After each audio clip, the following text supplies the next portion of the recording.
columna y baluarte de la verdad, edificando con sana doctrina a la Iglesia de Cristo.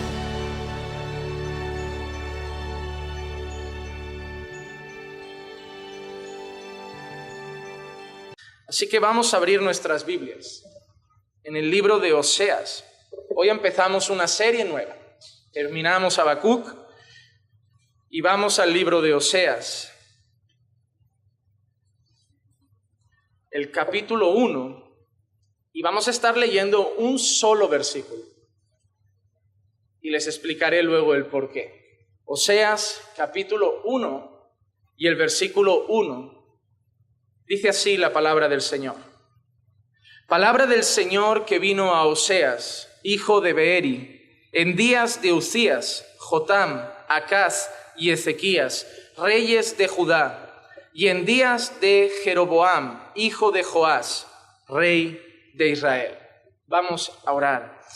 Padre, te damos gracias por la oportunidad y el privilegio que nos regalas de poder estar un día más aquí, reunidos con nuestros hermanos, con nuestra amada iglesia.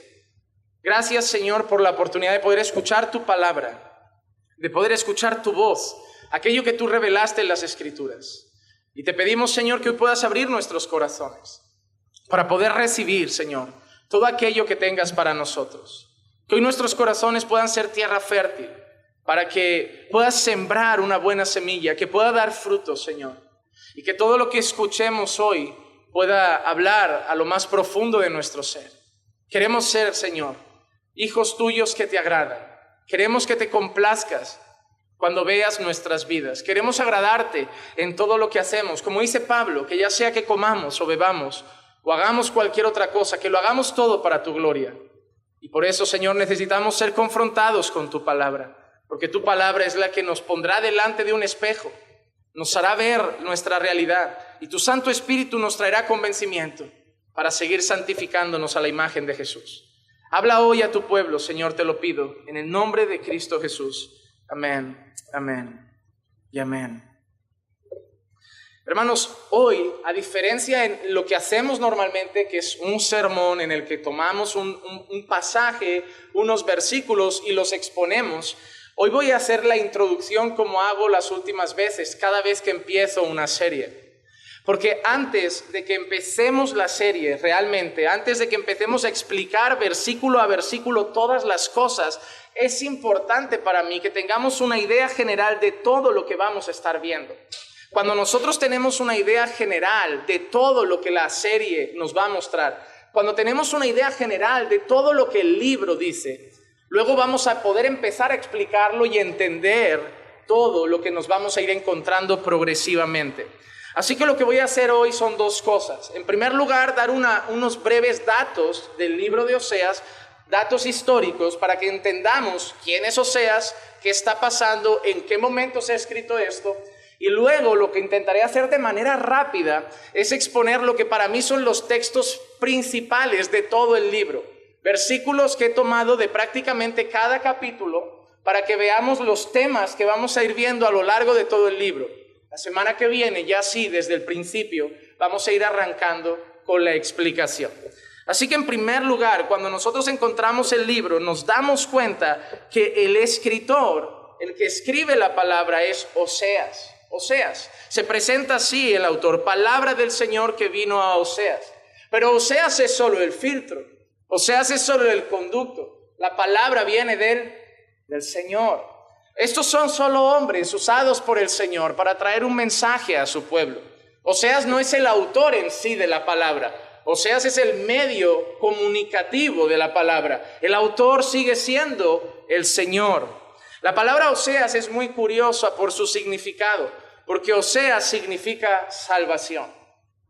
Nosotros sabemos que para el pueblo de Dios antiguamente el significado de los nombres era algo sumamente importante. Y yo creo que incluso hoy en la iglesia pasa mucho. Porque hoy muchas veces en la iglesia la gente, ¿o acaso hemos presentado a un Judas? Nunca nadie me ha dado un bebé, pastor, quiero presentar a mi hijo en la iglesia. ¿Cómo se llama? Judas Iscariote Rodríguez. Digo, nadie lo hace. No. Pero les voy a decir algo, si lo llamas Jesús, no significa que te vaya a salir el niño más bueno. Y si lo llamas Judas Iscariote encima, es como si lo llamas Barrabás. No significa que te vaya a salir un asesino rebelde contra el sistema. O si lo llamas Pilatos, te vaya a salir alguien, no sé, que ame a Roma mucho. Para ellos era importante. Pero nosotros debemos empezar a entender que el nombre no da el carácter a la persona. No vaya a ser que los creyentes empecemos a caer en el horóscopo y en estas cosas de yo soy simpático porque soy Piscis, yo soy un poco borde porque soy Tauro y yo tengo mal carácter porque soy Escorpio, porque mira, como se alineó Plutón con Marte y la Osa Mayor, pues mira, soy un sinvergüenza, pero ¿qué culpa tengo yo? Lo tienen las estrellas. Digo, mira, a mí no me cuentes historias, porque mi hermana y yo, según eso, somos Piscis los dos y hermanos, somos agua y aceite. Ahora vendrá algún listo y mira, ya, pero tú eres ascendente y ella es descendente. Pero, hermano, el carácter no lo define las estrellas. El carácter no lo define el nombre que nos han puesto. El carácter primero está marcado por nuestra naturaleza pecaminosa. Y luego lo va a definir el Señor santificando nuestra vida a través del Espíritu Santo. No te vas a imaginar tú que Dios salva a alguien y decimos, mira, Dios va a hacer mucho en ti, pero vas a seguir siendo muy desconfiado porque eres Tauro. No, a ver, Dios te va a hacer a la imagen de su Hijo. Hermano, no busquemos en el horóscopo, en los nombres y en las estrellas las deficiencias del carácter del hombre para justificarlas. Nosotros debemos entender que sí, los nombres eran importantes, sobre todo en el sentido bíblico, tienen un significado importante y grande, porque muchas veces van unidos a lo que el Señor va a hacer o a lo que el Señor va a enseñar. Pero hermanos, debemos entender nosotros que hoy en día los nombres no nos definen. No nos definen. Nosotros podemos tener el peor nombre de la historia y mañana Dios hacernos un siervo para su gloria. No te define el nombre que te pusieron tus padres, ni el apellido que tienes, ni que vengas de una familia de... Te define lo que el Señor va a hacer contigo, lo que el Señor va a hacer con tu vida. Lo que nos dice este texto, además de Oseas, es que es hijo de Beri. Y algo que es interesante, Oseas profetizó durante un periodo bastante largo. Hay profetas que profetizaron muy brevemente, pero Oseas profetizó del 785 al 725 antes de Cristo aproximadamente, siendo escrito el libro en sí mismo entre el 755 y el 725 antes de Cristo. Es muy posible que Oseas sea originario del reino del norte. ¿Y por qué doy este dato? Porque lo que vamos a ver cuando veamos el destinatario de la carta es que Oseas se va a referir mucho a Israel. Pero hay algo que para eso la introducción nos va a servir. Que cuando nosotros pensamos en Israel, pensamos en todo el pueblo de Dios. Pero en el contexto de Oseas, Israel no era lo que nosotros pensamos como todo el pueblo de Dios, porque los reinos se habían dividido en dos. El pueblo se había dividido en dos. Teníamos el reino del norte, al que se le suele llamar Israel, que eran todas las tribus del norte y del centro, y la capital es Siquem. Les sonará luego quién había mucho allí, son los samaritanos. Les recuerdo cuando Jesús se encuentra con una mujer y le dice, ¿qué haces tú hablando conmigo, mujer y samaritana? De ahí viene esa pelea que encontramos en el Nuevo Testamento entre unos y otros. Viene de ese tiempo. En el tiempo de Oseas ya el pueblo se había roto. Así que cuando veamos en el libro Israel, se está refiriendo concretamente a lo que llamamos el reino del norte, que eran todas las tribus del norte, las tribus centrales, y la capital en aquel entonces era Siquem. Luego teníamos el reino del sur, que es el que la Biblia muchas veces escucharán que se refiere a Judá. Y ven, los libros proféticos hablan mucho así, porque hice esto a Judá, porque hice esto a Israel. Y si ustedes no saben que el reino está roto, que el reino está dividido en dos, ustedes no saben realmente a quién se está refiriendo el Señor. Por eso es bueno estos datos, para luego entender a quién se dirige Oseas. Ese reino del sur, llamado Judá, estaba formado por dos tribus prácticamente, la tribu de Judá y la tribu de Benjamín. Y su capital era Jerusalén. Jerusalén. Así que en ese momento, en el contexto histórico, nos encontramos dos reinos, el reino del norte y el reino del sur.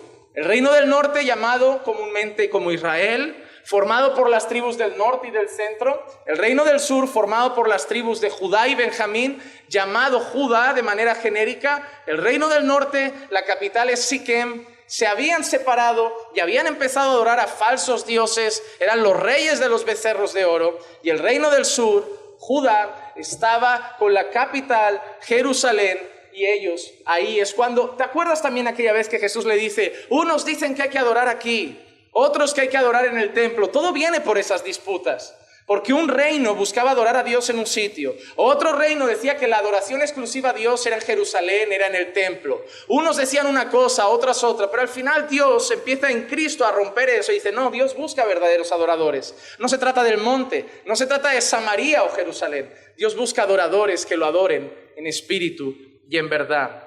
Veamos un pasaje que nos muestra un poco esa disputa entre reinos. Primera de Reyes, capítulo 12, versículos 21 al 24 dice: Cuando Roboam llegó a Jerusalén, reunió a toda la casa de Judá y a la tribu de Benjamín. ¿A quién reunió? A la casa de Judá y a la tribu de Benjamín, que hemos dicho que era el reino del sur. ¿No ven? Ahí ya están dos grupos. 180,000 hombres, guerreros escogidos para pelear contra la casa de Israel y restituir el reino de Roboam, hijo de Salomón. Pero la palabra de Dios vino a Semaías, sí, hombre de Dios, diciendo: habla a Roboam, hijo de Salomón, rey de Judá. ¿A quién está hablando? A rey de Judá, el reino del sur. Y mira lo que dice: y a toda la casa de Judá y Benjamín y al resto de pueblos, diciendo: así dice el Señor, no subiréis ni pelearéis contra vuestros hermanos.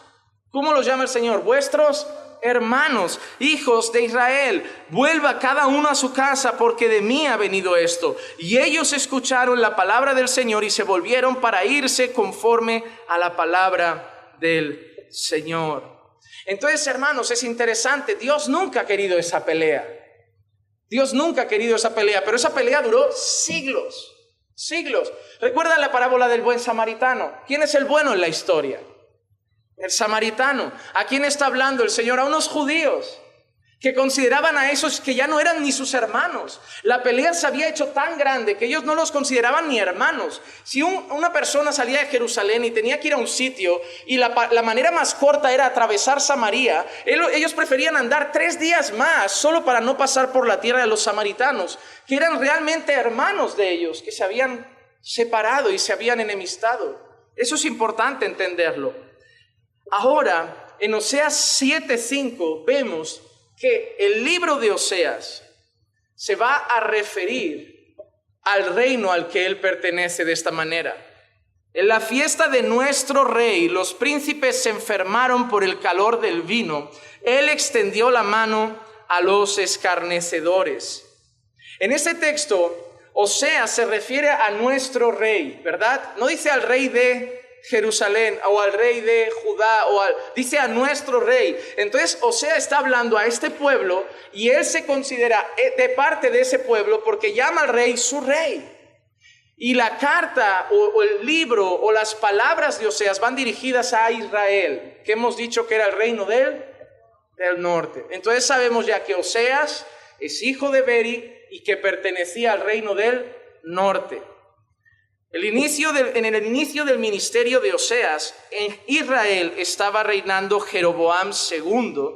En Judá estaba reinando Usías. El ministerio de Oseas fue largo y dura hasta el reinado de Ezequías.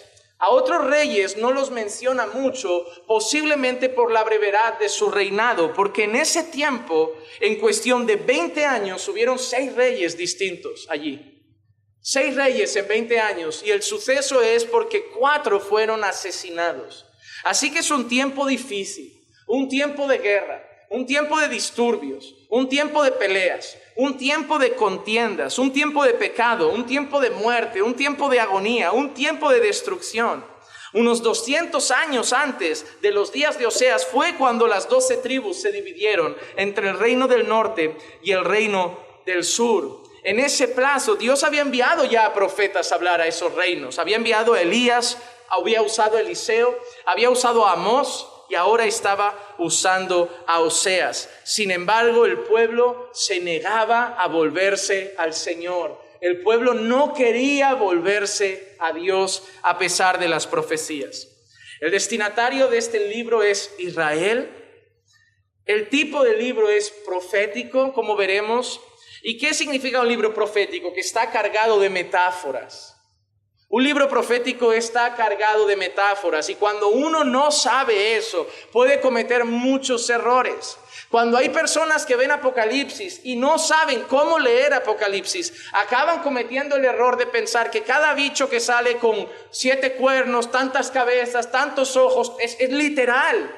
Y la mayoría de veces todo eso es simbólico, simboliza algo, está enseñando algo, está mostrando algo, porque ciertos animales representaban el poder, porque ciertos elementos representaban la grandeza y el reino. Entonces hay que saber leer los libros según cómo han sido escritos.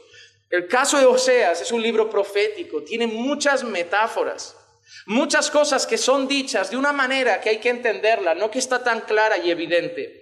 En relación a Dios, Oseas se va a referir a Dios como un esposo, se va a referir a Dios también como un padre, incluso en algún texto se va a referir a Dios como león, pero no significa que Dios sea un león, son metáforas. Y en cuanto a Israel, se va a referir a Israel como esposa, se va a referir a Israel como una mujer parturienta, se va a referir a Israel como ramera, incluso se va a referir a Israel como uvas. Esto lo vamos a ver aquí. Así que el tema central del libro que vamos a encontrar, destinado a Israel, el tema central es el pecado del pueblo contra Dios, el abandono del pueblo a Dios, pero en contraste encontraremos al Dios más bueno y misericordioso del mundo. Al Dios más bueno y misericordioso del mundo. Oseas capítulo 3 y versículo 1. Miren lo que leemos. Y el Señor me dijo, ve otra vez, ama a una mujer amada por otro y adúltera. Ama a una mujer amada por otro y adúltera. Así como el Señor ama a los hijos de Israel, a pesar de que ellos se vuelven a otros dioses y se deleitan con tortas de pasas. Ese es el tema que vamos a ver. Vamos a ver a Israel dando la espalda a Dios. Vamos a ver a Israel ofendiendo a Dios. Vamos a ver a Israel pecando contra Dios. Vamos a ver a Israel ignorando a Dios. Y no solo eso, cambiando a Dios por falsos dioses. Y la respuesta de Dios va a ser el amor a pesar de su pecado. El lenguaje de Oseas va a ser un lenguaje de muchos contrastes, con una promesa final de restauración, una mezcla de lenguaje de juicio y al mismo tiempo de compasión. Vamos a ver a Dios riñendo y castigando y corrigiendo, y al mismo tiempo Dios mostrando amor y misericordia. Vamos a ver fidelidad e infidelidad. Vamos a ver Dios y Baal. Vamos a ver juicio y restauración. Y dicho esto, datos del libro. Me gustaría que vayamos ahora a los temas centrales del libro. ¿Qué vamos a ver en el libro? ¿Qué vamos a ver a lo largo de todo el libro? En primer lugar, vamos a ver la relación de Oseas y Gomer.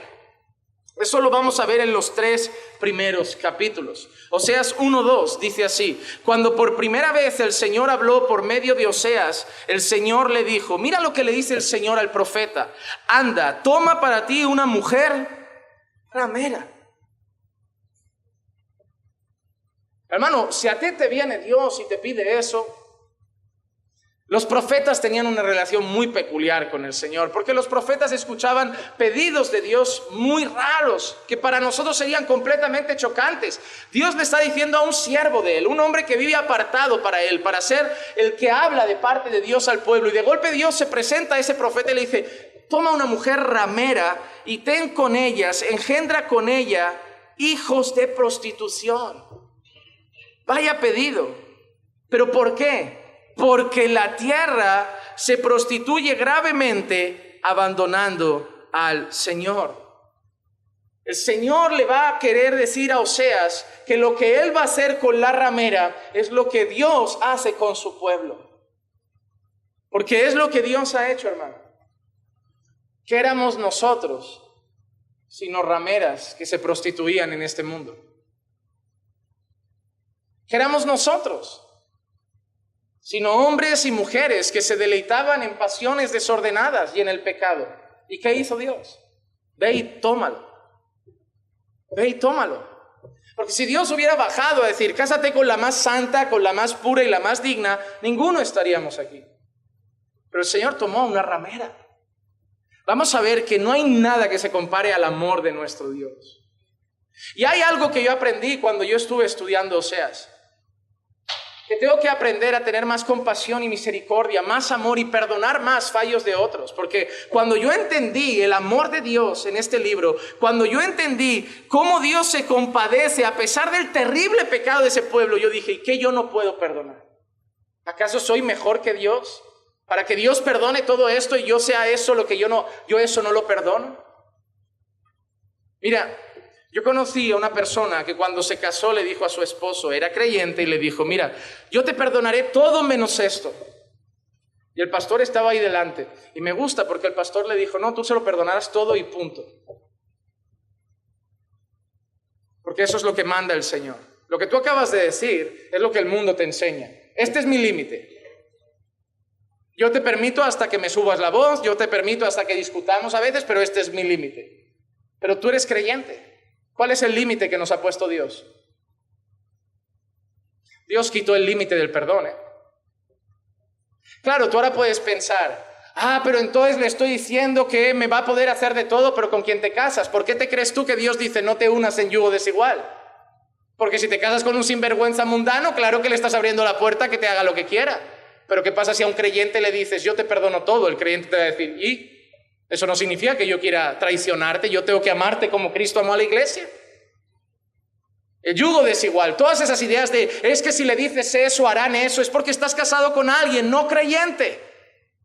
Pero si te has casado con un hijo de Dios, si a mí ahora Dios viniera y me dijera, Juanma, si ahora te vas a un burdel, luego te emborrachas y luego te metes 2 rayas de coca, yo te perdono, hijo, yo no voy a salir corriendo a hacerlo. Aunque Dios me dijera que me va a perdonar, porque yo lo amo y no lo quiero ofender. Imagínate que Dios me dice, puedes hacerlo, me vas a destrozar, me va a poner muy triste, pero yo te voy a perdonar. Ya, Señor, pero lo que yo quiero no es tu perdón, yo lo que quiero es agradarte. Yo no quiero verte triste, yo no quiero ofenderte, yo no quiero lastimarte. Me has salvado, me has amado y por lo tanto yo quiero vivir para ti, para tu gloria y para verte feliz y complacerte cuando mires mi vida. Así es el matrimonio. Si yo le digo a mi esposa, Clicia, oye, si algún día te vas con otro hombre, yo siempre te perdonaré. No pienso que Clicia va a ir mañana con otro hombre. Porque si es una persona que me ama, va a decir, ya, la puerta abierta para marcharme no significa que me quiera marchar. Ella misma la va a cerrar y va a decir, es que yo te amo a ti. Y yo te quiero hacer feliz. Pero la realidad es esta. Dios estaba dispuesto a perdonar cosas terribles de su pueblo. Y esto lo vamos a ver aquí. Otra cosa que vamos a ver es que Oseas toma esa ramera, toma esa prostituta y ¿qué hace con ella? La ama. Le pone ropas decentes. Ya no se viste como una ramera, la viste como una mujer santa. Ya no habla como una ramera, habla como una mujer santa. Ahora ya no está entre muchos hombres, ahora está al lado de su esposo. Ahora tiene a sus hijos, ahora cuida de su hogar, ahora tiene una vida decente. Pero lo peor es lo que hace Gomer. Oseas capítulo 2 y versículo 5, mira que veremos. Pues su madre se prostituyó, la que concibió los hijos se deshonró, porque dijo, iré tras mis amantes, que me dan pan y mi agua, mi lana y mi lino, mi aceite y mi bebida. La acaba de sacar de la prostitución. En aquel tiempo la prostitución era para una mujer lo más rebajado que podía ser. No era considerada ni mujer, una ramera en aquel tiempo no era considerada ni mujer. Era considerada simplemente un objeto mundano, carnal, para el deleite de los impíos pecadores. Y ese hombre la saca de allí, la dignifica, le da honra y le da valor. ¿Y qué hace ella? Se vuelve a prostituir. Prefiere a los amantes, prefiere volver a ser una ramera. Porque prefiere los deleites, los placeres. Es lo que dice aquí, mi lino, mi bebida, mi pan. Hermano, ¿cuántas personas el Señor no las toma del lodo, las empieza a dignificar y ellos vuelven al lodo? ¿Cuántas personas no hacen eso? Eras una persona dada a las drogas, al alcohol, a la prostitución, a la inmoralidad. Hermano, mujeres de la iglesia han practicado prostitución. Hombres de la iglesia han sido drogadictos, han sido traficantes. En la iglesia han habido sicarios. Y el Señor toma gente inmoral, asesina, malvada, terrible, les dignifica. Y hay gente que vuelve al lodo como el perro al vómito. Eso es lo que veremos. El corazón pecaminoso de esos hombres, que a pesar de que Dios los pone a comer en un buen restaurante, ellos vuelven a querer comer de la basura. Hay gente que está en la iglesia, que el Señor llevaría a tu familia a una restauración plena, haría de vuestro hogar un hogar feliz, pero preferís pelear, preferís destruirlo. Preferís estar toda la vida con vuestro carácter peleando y machacándose hasta que se rompa la cuerda de tanto tensarla y os separéis, destruyendo no solo vuestro matrimonio, si tenéis hijos, a vuestros hijos. Porque mañana, ¿qué? 2 días con papá, 3 con mamá, Eso no es el plan de Dios. El plan de Dios no es que un chiquillo esté pasando de casa en casa, se lo turnen los fines de semana, para ti las vacaciones, y ahora pasa la pensión. ¿Tú crees que Dios quiere que una criatura nazca viendo eso? Pero nuestro pecado destroza a los niños. Si estás pensando en divorciarte, ahora que tienes hijos, quítatelo de la cabeza. Porque no tienes ningún derecho a destrozar a esas personas que tú misma has metido en este mundo.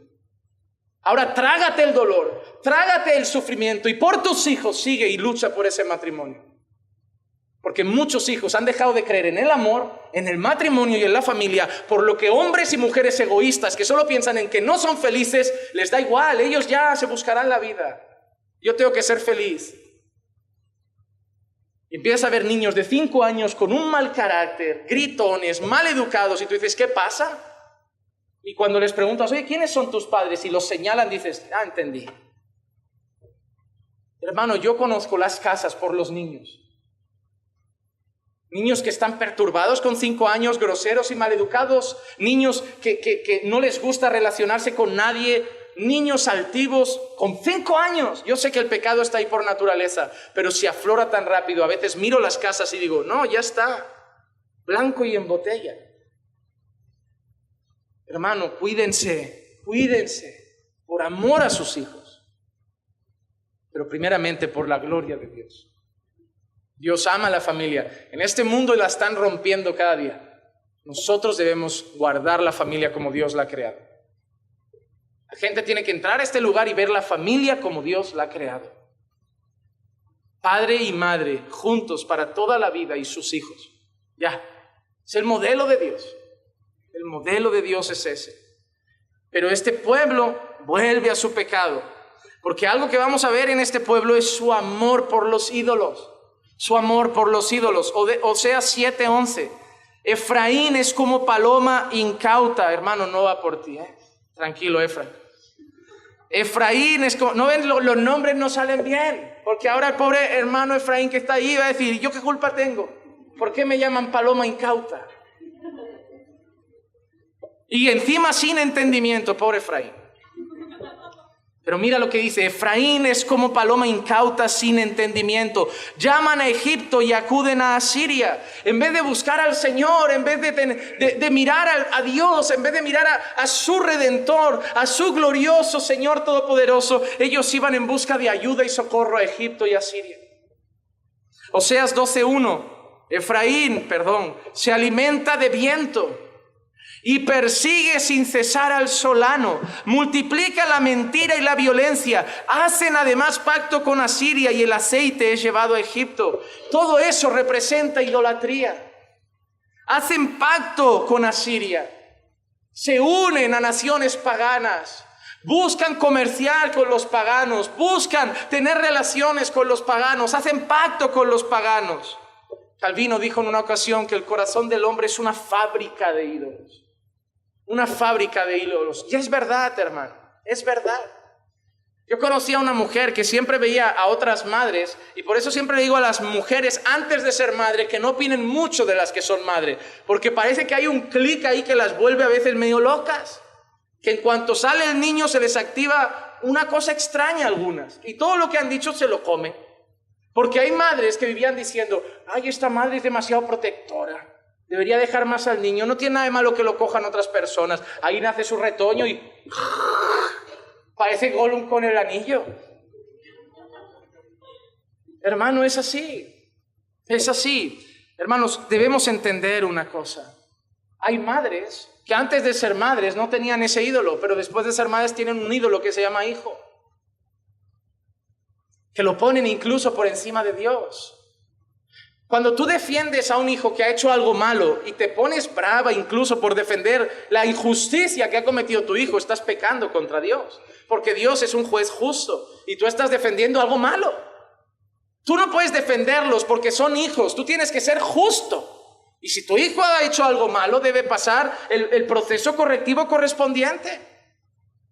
Porque tú ante todo eres creyente y honras a Dios y tú sabes que eso está mal a los ojos de Dios. Da igual que lo haya hecho tu hijo, tu primo o tu nieto. Pero hay gente que se ponen hiperprotectores en ese sentido. Y si su hijo hace algo, su hijo roba, su hijo pasa algo, lo tapan todo porque es su hijo. Eso es idolatría. O mienten incluso para defender a su hijo.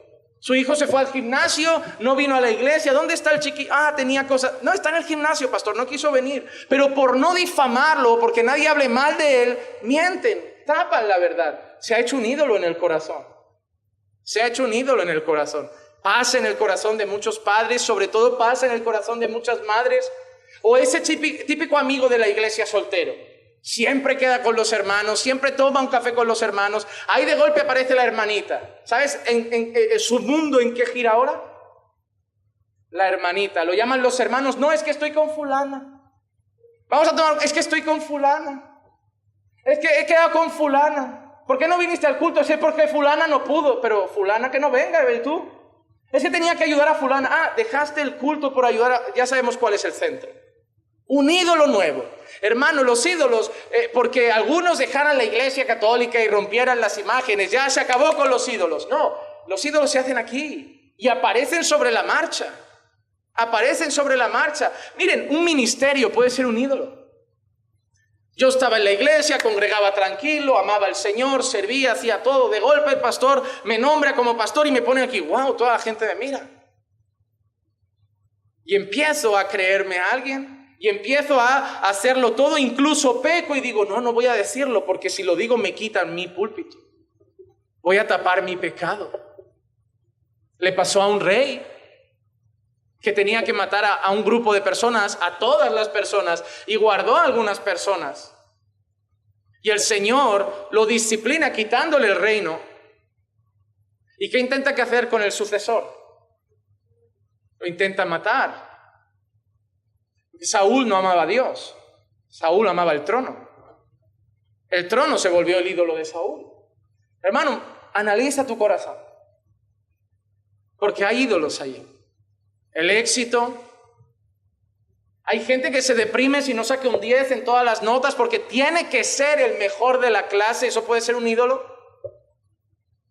Porque debemos esforzarnos, claro que sí, y debemos dar lo mejor de nosotros. Pero a veces hacemos un ídolo de ser el mejor en algo. Eso va apareciendo. Toda la vida el pueblo de Dios ha tenido un problema, ha cambiado a Dios por los ídolos. Y tú a veces lo puedes hacer. En tu casa se come todos los días y tenéis un techo, pero el jefe te ha dicho que este domingo se pueden hacer horas extras. Déjame preguntarte, ¿has venido durante la semana a la iglesia? No. ¿Y el domingo vas a venir? No, porque es que hay horas, pastor. Pero, ¿comerías sin las horas? Sí. ¿Pagarías las cosas este mes sin las horas? Sí, porque las has pagado los otros meses. Entonces, ¿por qué vas a faltar? Porque quieres más dinero. No el suficiente, quieres más dinero. Tu corazón está ahí. ¿Saben cuál es el problema de la mayoría de personas? Que no saben dónde está lo suficiente. Hermano, nunca vas a tener paz en tu vida hasta que no encuentres una cosa que se llama lo suficiente. Y este mundo nos hace tan ambiciosos que lo suficiente siempre está un paso más arriba. La gente millonaria, si tiene un yate, quiere un yate mayor. Si tiene un yate mayor, quiere 2 yates. Si quieren 2 yates, quieren un hotel y un yate. Y van a seguir así hasta morirse. Los creyentes no, porque las escrituras dicen, teniendo que comer y que vestir, dad gracias. Yo esto es lo que tengo y me voy a esforzar por si Dios me bendice, pues tener más. Pero no me voy a entregar a comprar cosas. Porque muchos acaban pareciendo aquel hombre que estaba guardando todo, se le llenó la despensa, fue a hacer otra y vinieron a pedir su alma. Y te digo una cosa, la despensa no sirvió para pagar. Cuidado, Dios debe ser lo primero. Y una cosa que veremos aquí es el problema de la idolatría. ¿Qué otra cosa veremos aquí? Gomer se había ido con sus amantes, ¿verdad? Recuerdan que hemos dicho que se fue con sus amantes, que decía, ellos me darán mi lana y mi lino, me darán mi pan y mi bebida. Ella se fue porque quería sustento, quería cosas, y la fue a buscar en sus amantes. Pero algo que veremos también es que Gomer no sabía que el sustento de ella seguía siendo Oseas. Oseas 2:8 dice, pues ella no sabía que era yo el que daba el trigo, el mosto y el aceite, y le prodigaba la plata y el oro que ellos usaban para Baal. Hermano, en ese texto van a brotar lágrimas de nuestros ojos. Brotaron de mí cuando lo preparaba. Porque ese texto lo que enseña es que la prostituta que ha sido dignificada dice, no, ahora me voy con mis amantes porque ellos me dan cosas. Y ella pensaba que las cosas venían de los amantes, pero quien la seguía cuidando era su marido, el cornudo. ¿Cuánto nos ama Dios? Que hasta cuando a veces vamos a volver a beber aquí, nos sigue cuidando Él. Porque cuando pecamos, Dios podría tranquilamente darnos una patada y decir, ¿sabes qué? Quédate con el mundo a ver qué bien te va. Pero hermanos, hemos pecado contra Él más de una vez y Él nos sigue sustentando. Se lo dije una vez a Eclesia, hace años, en una de las cosas que sabía que había hecho mal contra el Señor, que no había hecho bien, que había pecado. Me sentía miserable y prácticamente miraba al cielo como diciendo, Señor, merezco que me caiga un rayo. Justo en ese tiempo llegó una cosa muy buena para nuestra vida, una bendición enorme. Hermano, lloré como un chiquillo. Por la bendición no, porque merecía el odio de Dios y me había regalado algo y sabía que venía de Él. Me hizo llorar tanto que hasta Eclesia me preguntaba, ¿pero qué te pasa? Y le digo, que merezco que me castigue y me ha bendecido. Me sentí como Gomer. Me fui con mi amante, y quiero que entiendan amante como un pecado, no como ese pecado, pero me fui con eso, pequé en ese acto de ira o en esas malas palabras que le dije a mi esposa, merecía un castigo por haber hecho eso, por haberla tratado así, y al revés me encuentro con una bendición enorme. Y esto no significa que cada vez que peques Dios te va a bendecir, para nada. Pero a veces Dios trata de maneras inesperadas con su pueblo, porque eso me quebrantó el corazón, viendo que el Señor me amaba a pesar de mis errores. Y eso no me hizo acomodarme en una hamaca y decir, pues seguiré pecando porque a lo mejor llega más, sino correr humillado a sus pies y decir, Señor, cuánto me amas, ayúdame a ser digno de ti. Y eso es lo que Dios hace con Gomer a través de Oseas. Ella se va con amantes y es el marido el que sigue cuidándola. Me está traicionando, pero sigue siendo mi esposa. No quiero que le falte nada. Veremos cómo además de esto es Oseas el que paga el precio del rescate. En Oseas 3:1-2, después de que Gomer ya se ha ido con amantes, después de que Gomer ya se ha estado prostituyendo, mira que le dice Dios a Oseas. Dios le podría haber dicho a Oseas, mata a esa mujer, mata a esa ramera, olvídate de ella, no es digna de un profeta. Pero mira que le dice Dios a Oseas, ve otra vez, ama a una mujer amada por otro. Qué fuerte, que te pida eso el Señor. Hermano, a lo mejor el Señor va a restaurar relaciones que han tenido traición en esta iglesia, porque las hay. Y puede ser que el Señor toque un corazón diciendo, ámalo aunque haya amado a otra persona. Ámala aunque haya amado a otro hombre. Porque es lo que hizo aquí el Señor. Es lo que hizo aquí.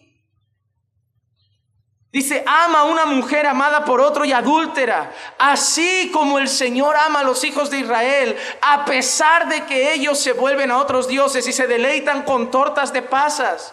La compré pues para mí por 15 siclos de plata y 1 homer y medio de cebada. ¿Saben qué hizo? La volvió a comprar, volvió a pagar el precio por ella.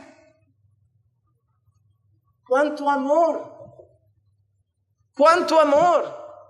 Y muchos matrimonios miran de divorciarse y son estas cosas las que los frena, como decir, ¿por qué yo no aguanto un poco más? Si Dios nos cambió a nosotros, Dios no cambiará a tu esposo, tu esposa, tus hijos. Hermano, no deseemos de orar.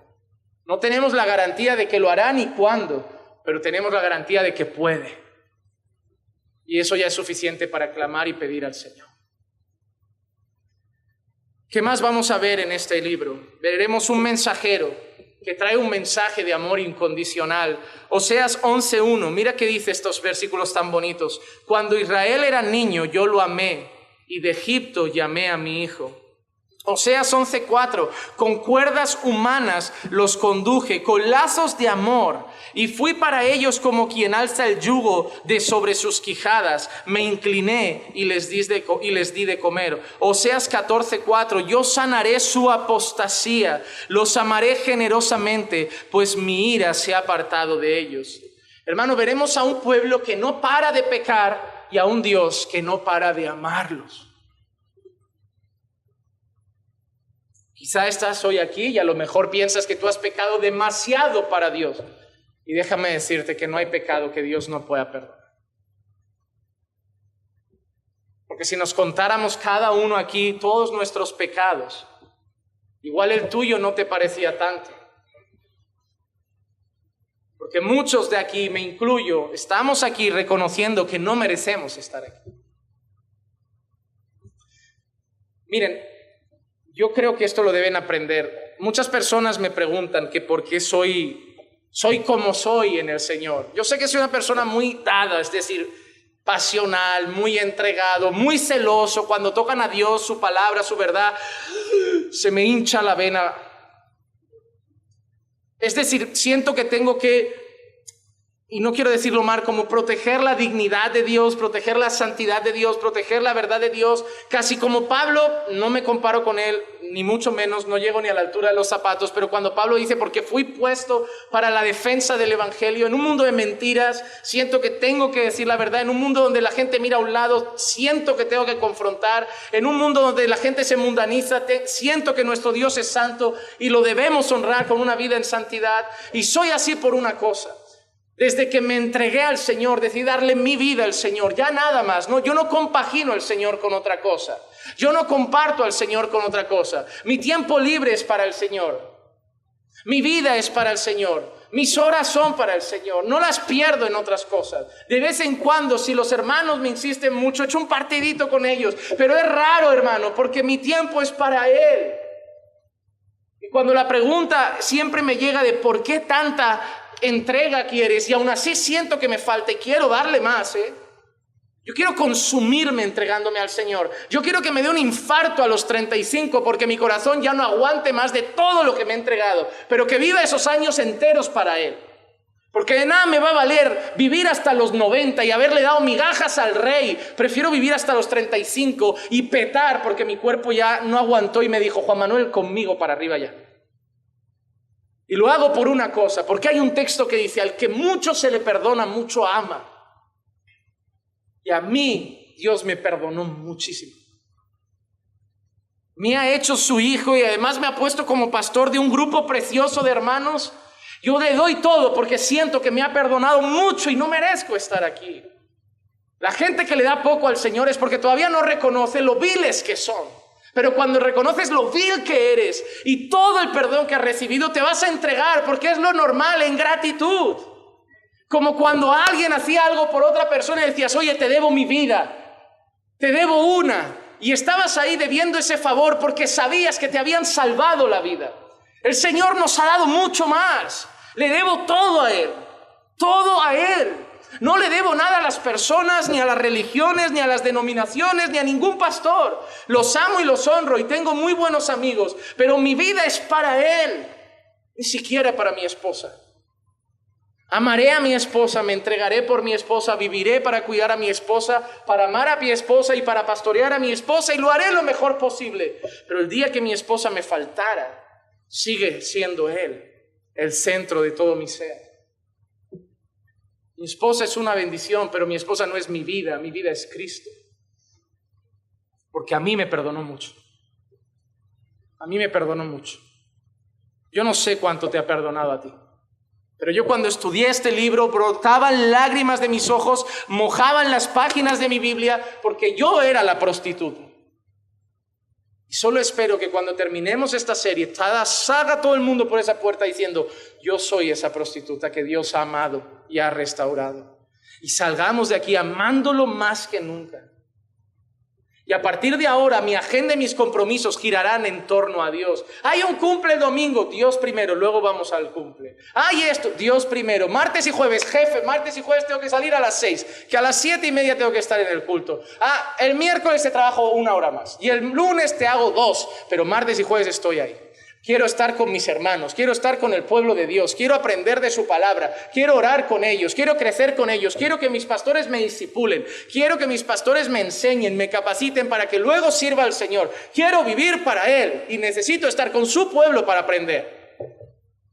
Yo quiero que hagáis eso cuando entendáis lo mucho que habéis sido amados y perdonados y no le demos solo migajas de un par de oraciones al día. No, hermano, todo para el Señor. Otra cosa muy bonita que veremos en este libro es la referencia que hace el libro a los gentiles. Hasta ese entonces la gente pensaba que Dios solo era el Dios de los judíos, ¿verdad? Que Dios solo era el Dios de los judíos. Pero aquí veremos una referencia que Dios siempre ha sido un Dios que ha expandido su salvación a muchos pueblos.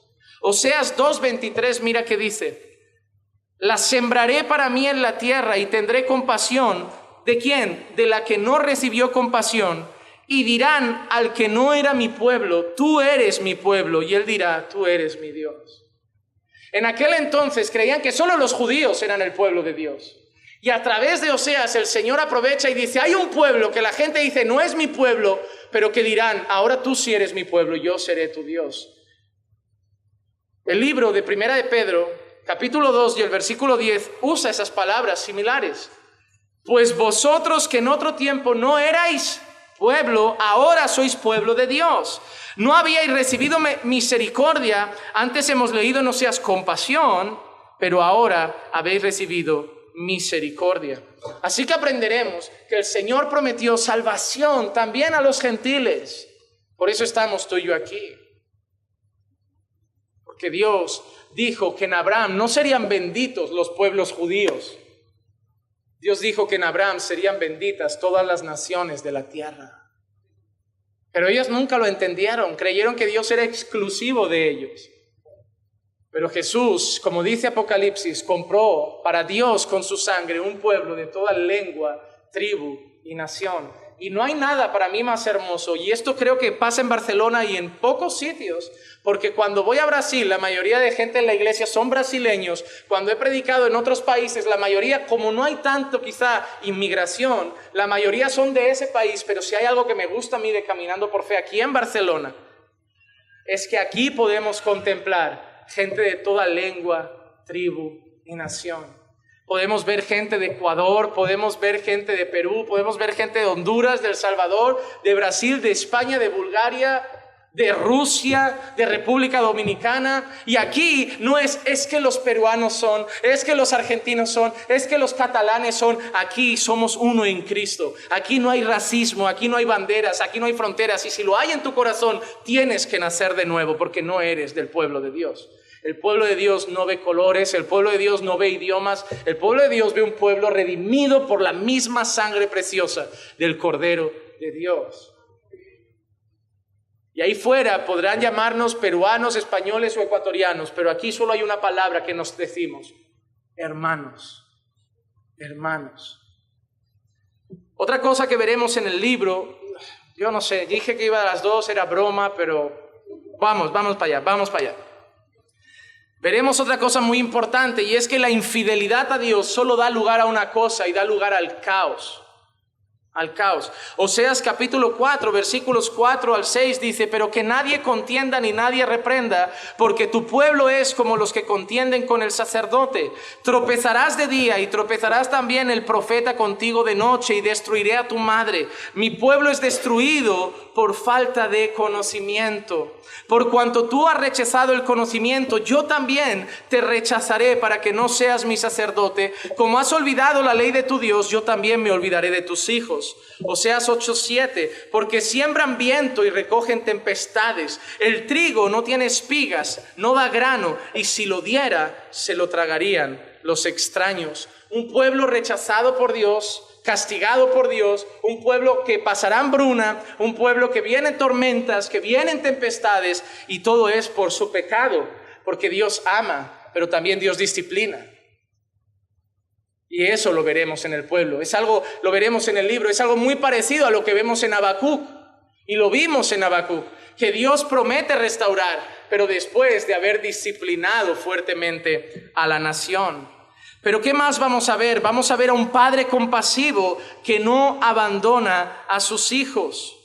Oseas 11:3-4, sin embargo, yo enseñaré a andar a Efraín. Yo lo llevé en mis brazos, pero ellos no comprendieron que yo los sanaba. Con cuerdas humanas los conduje con lazos de amor y fui para ellos como quien alza el yugo de sobre sus quijadas. Me incliné y les di de comer. El versículo 8, ¿cómo podré abandonarte, Efraín? ¿Cómo podré entregarte, Israel? ¿Cómo podré yo hacerte como Adma? ¿Cómo podré traerte como a Zeboim? Mi corazón se conmueve dentro de mí, se enciende toda mi compasión.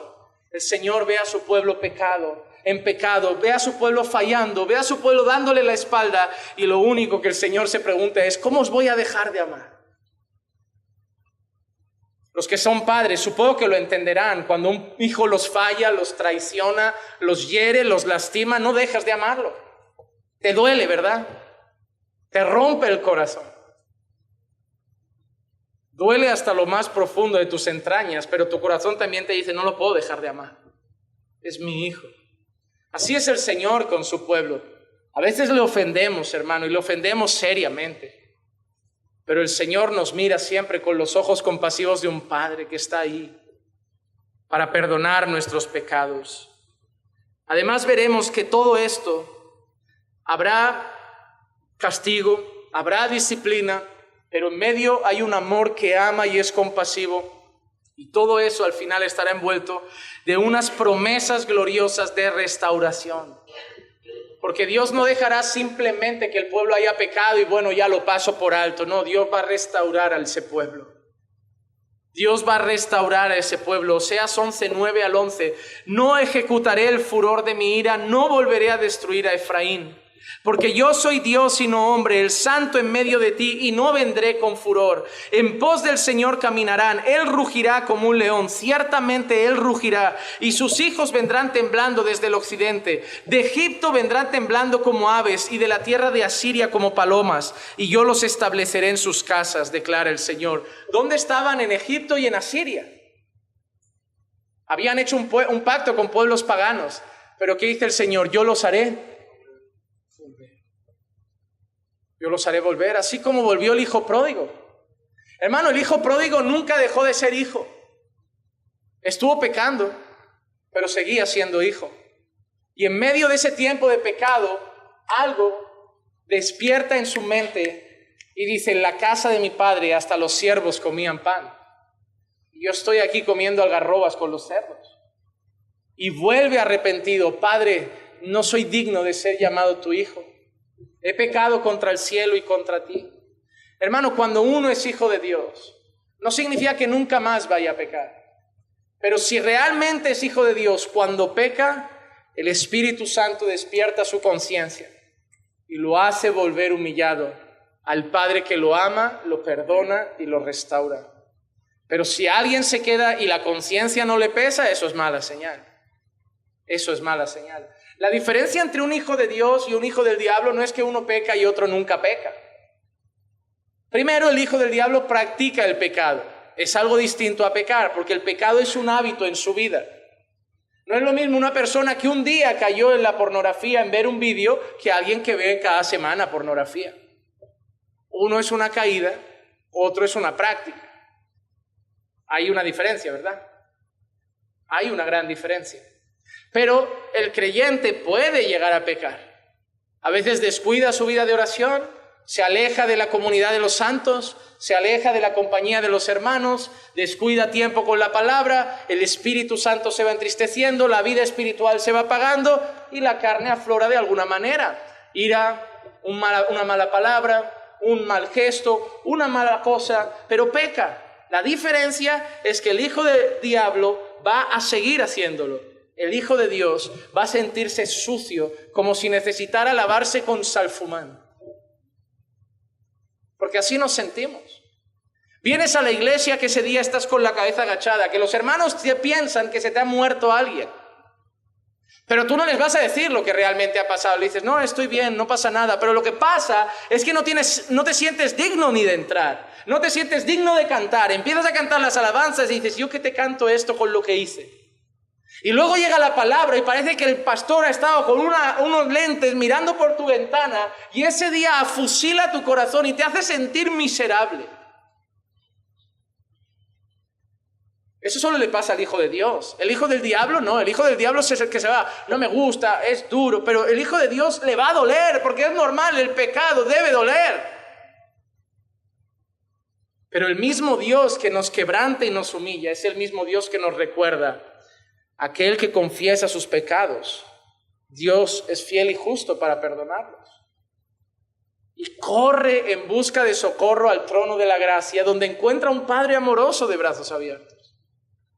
Y que lo vuelve a restaurar y lo vuelve a sacudir del polvo que lo ensució y se pone otra vez lleno de gozo a vivir para la gloria de su Señor. Así que Dios prometerá restaurar a ese pueblo. Otra cosa que veremos es que solo el amor de Dios trae conversión y nada más. Solo el amor de Dios. Oseas 6, 1 y 2 dice, venid, volvamos al Señor, pues Él nos ha desgarrado y nos sanará, nos ha herido y nos vendará, nos dará vida después de 2 días, al tercer día nos levantará y viviremos delante de Él. ¿Quién pone la herida? El Señor. ¿Y quién la sana? ¿Quién desgarra? El Señor. ¿Y quién sana? El Señor. Él hace las dos cosas. Él te hiere con su disciplina y luego te sana. Pero la herida es necesaria. La herida es necesaria para tratar con el corazón. Pero es el amor de Dios lo que hará que la gente venga. Y yo no sé si se dan cuenta de algo que hemos leído en el versículo 2. Me parece curioso, pero no me parece casualidad. Nos dará vida después de 2 días. Y mira que dice, al tercer día nos levantará. ¿No les hace pensar en algo? Jesús estará en el libro de Oseas. Porque fue la resurrección gloriosa de Cristo al tercer día lo que fue la aprobación de Dios a esa obra que trajo salvación a este pueblo pecador. Jesús estará en el libro de Oseas. Pero como hemos dicho, veremos a un Padre justo y santo que castiga el pecado. La herida está ahí. Él desgarrará, Él pondrá la herida. Oseas 7:13, ay de ellos, pues de mí se han alejado. Sobre ellos vendrá la destrucción. ¿Qué va a venir? Destrucción, porque contra mí se han rebelado. Yo los redimiría, pero ellos hablan mentiras contra mí. Él los va a restaurar al final, pero primero los va a destruir un poco. Porque si tú quieres tener un hijo educado, lo vas a abrazar, pero primero lo vas a castigar si ha hecho algo malo, ¿sí o no? Es así como funciona la paternidad, hasta yo entiendo. Yo era lo que era, no por los abrazos solo de mi padre, sino también por las disciplinas. Me enseñaban siempre con amor. No soporto a esos padres que pierden la cabeza porque no aguanté y corrigen con ira. Siempre algo que aprendí de mi padre es que hay que corregir en el momento, porque si vas acumulando, luego no corriges adecuadamente. Mi padre era el hombre de las 3. Ya va una, Juanma, ya van 2. Y a la tercera ya no iban más. Y me lo había ganado, porque me avisaba. El semáforo estaba verde, luego amarillo y el rojo, tasca. Pero él avisaba, y con paciencia. Mi padre incluso cuando me iba a castigar feo en casa, me lo comunicaba adecuadamente. Estaba haciendo el borrego en algún sitio y mi padre venía a mi oído. No hacía escándalo como estos padres de ahora que pelean con sus hijos a gritos. Venía a mi oído y me susurraba estas palabras. En casa hablamos. No había palabras más duras. Hermano, yo intentaba portarme bien el resto del rato para ver si cambiaba, ¿sabes? Yo me sentaba en mi sitio, mis primos haciendo el cabra. Ven, Juanma. Digo, no, tú no sabes lo que a mí me espera, yo me quedo aquí. Y yo miraba a mi padre y le decía incluso cosas como, ¿has visto? Ahora me porto bien. Y mi padre me contestaba todo el rato lo mismo, en casa hablamos. Y yo le decía, pues entonces voy a seguir igual. Haz lo que quieras, en casa hablamos. Y yo, ¿qué hago? ¿Lo hago? ¿No lo hago? Aprovecho y me... Digo, ya tengo la sentencia, o sea...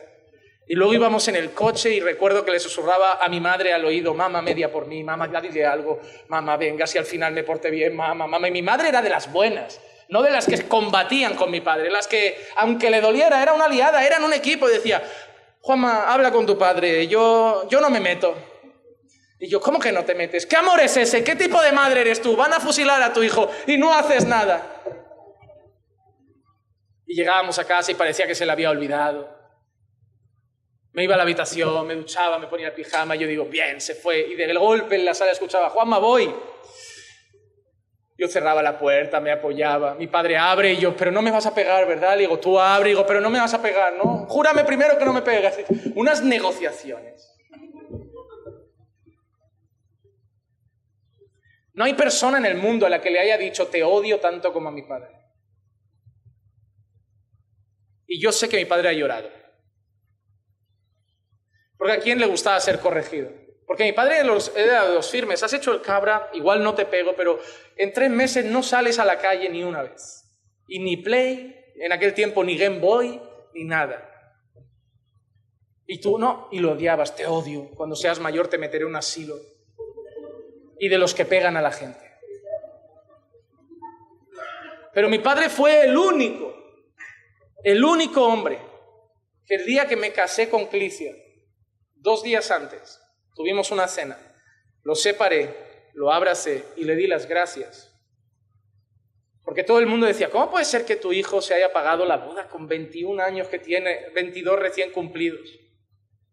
Ya un hombre con 23 años casado, hombre de hogar, paga todas sus facturas, no os pide ni un centavo, la boda lo han pagado ellos. ¿Cómo puede? ¿Qué has hecho? Todo ese odio valió la pena. Porque hizo de mí, sí, era un chico mundano, pero al menos era un chico mundano de provecho, trabajador. Yo veía a una señora mayor en el barrio y le decía, señora Antonia, ¿le ayudo con las bolsas? Si yo me sentaba en un sitio y venía un señor mayor, mi padre con la mirada me decía, levanta. Él no, pero yo sí. Pero todos los vecinos del barrio estaban encantados con mi hermana y conmigo. Y no era porque éramos buenos.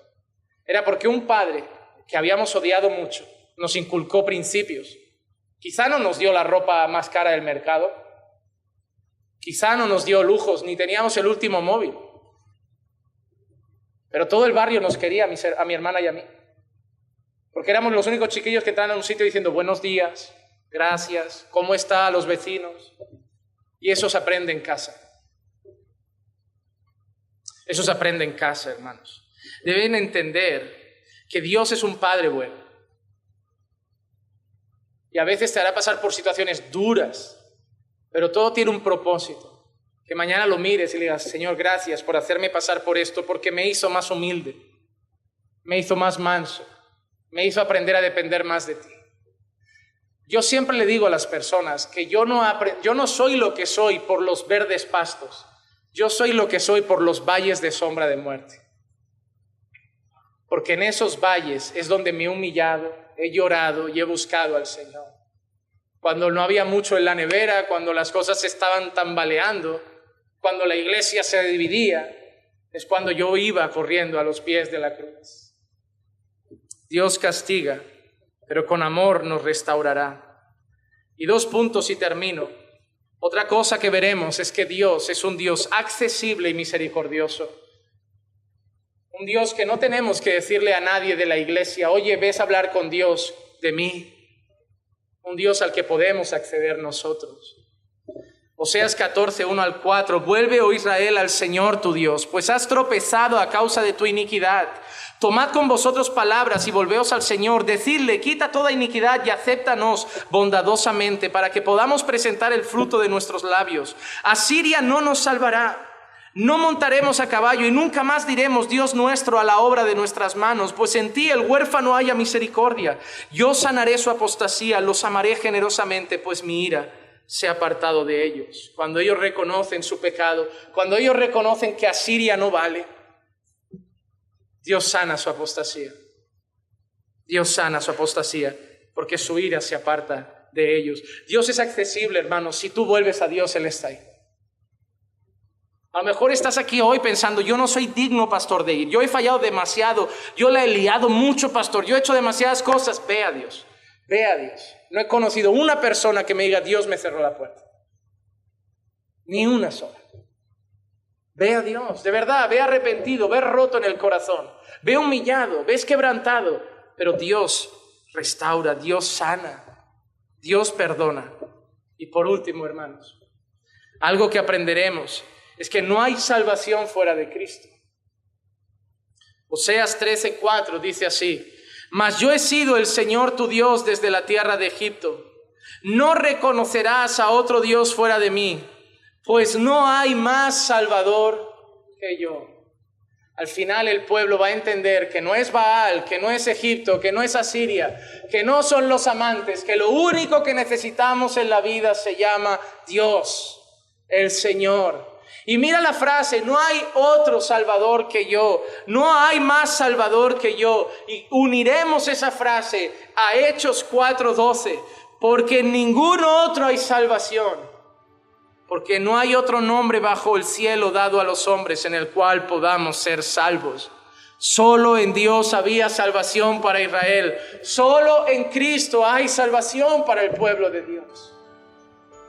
Veremos un Dios que castiga a sus hijos, que los restaura con amor, que los limpia de su pecado y que siempre estará de brazos abiertos para recibir a una ramera y hacerla una mujer digna. Una mujer digna. Hermano, que Dios bendiga esta serie que empezaremos la semana que viene. Vamos a orar. Padre, te damos gracias por tu palabra. Gracias por esta introducción, Señor. Gracias por permitirnos ver de vista, Señor, panorámica por encima todos los temas que vamos a estar trabajando y tratando a lo largo de los próximos domingos. Te pido, Señor, que uses esta serie para restaurar, que uses esta serie para traer a aquellos que han pecado contra ti, Señor, arrepentidos. Que uses esta serie para mostrar tu amor y tu misericordia. Que uses esta serie para enamorarnos más y más de ti, Señor, y que nuestros corazones se entreguen más y más a ti cada día. Padre, que puedas usarme a pesar de mi torpeza, que puedas usarme a pesar de todas las cosas, Señor, para hacer un bien a tu pueblo a través de los mensajes que estaremos trayendo los próximos domingos, y puedas hablar a tu iglesia, edificar a tu iglesia y tratar con el corazón de tu pueblo. Y todo eso, Señor, te lo pido en el nombre de Jesús. Amén. Amén.